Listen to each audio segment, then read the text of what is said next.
Na današnji praznik svetih Petra in Pavla je papež Frančišek dopoldne daroval mašo na trgu svetega Petra. Somaševali so novi nadškofi metropoliti, imenovani v zadnjem letu, in 5 kardinalov, ki jih je sveti oče umestil včeraj. Metropoliti so Petrovemu nasledniku obljubili zvestobo in pokorščino, papež pa je blagoslovil palije. Bogoslužja se je udeležila tudi delegacija Carigrajskega ekumenskega patriarhata.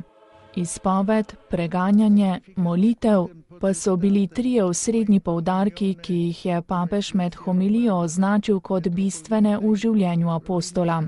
Izhajal je iz evangelskega odlomka o Petrovi izpovedi vere, ki se je bral med bogoslužjem.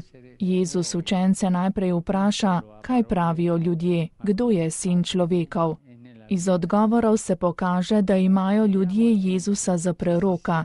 Zatem učitelj zastavi učencem ključno vprašanje: kaj pa vi pravite, kdo sem? Tokrat odgovori samo Peter: ti si Kristus, sin živega Boga.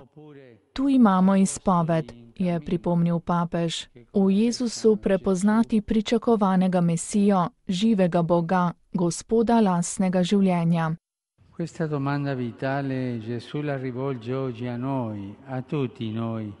To temeljno vprašanje Jezus danes zastavlja vsem nam, prav posebej pa pastirjem, je nadaljeval sveti oče. Je odločilno vprašanje, pred katerim priložnostni odgovori nič ne veljajo, kajti v igri je življenje. Življenjsko vprašanje zahteva življenjski odgovor. Bolj malo koristi poznavanje členov vere, če se Gospoda Jezusa ne izpoveduje v lastnem življenju. Danes nas on gleda v oči in nas sprašuje, kdo sem jaz zate, kakor da bi rekel: sem še vedno jaz Gospod tvojega življenja, smer tvojega srca, razlog tvojega upanja, tvoje neomajno zaupanje.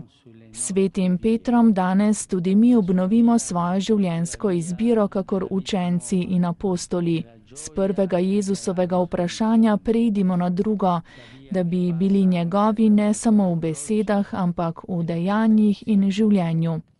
Vprašajmo se, ali smo salonski kristjani, ki klepetajo, kako potekajo stvari v cerkvi in svetu, ali pa smo apostoli na poti, ki izpovedujejo Jezusa z življenjem, ker imajo v srcu njega.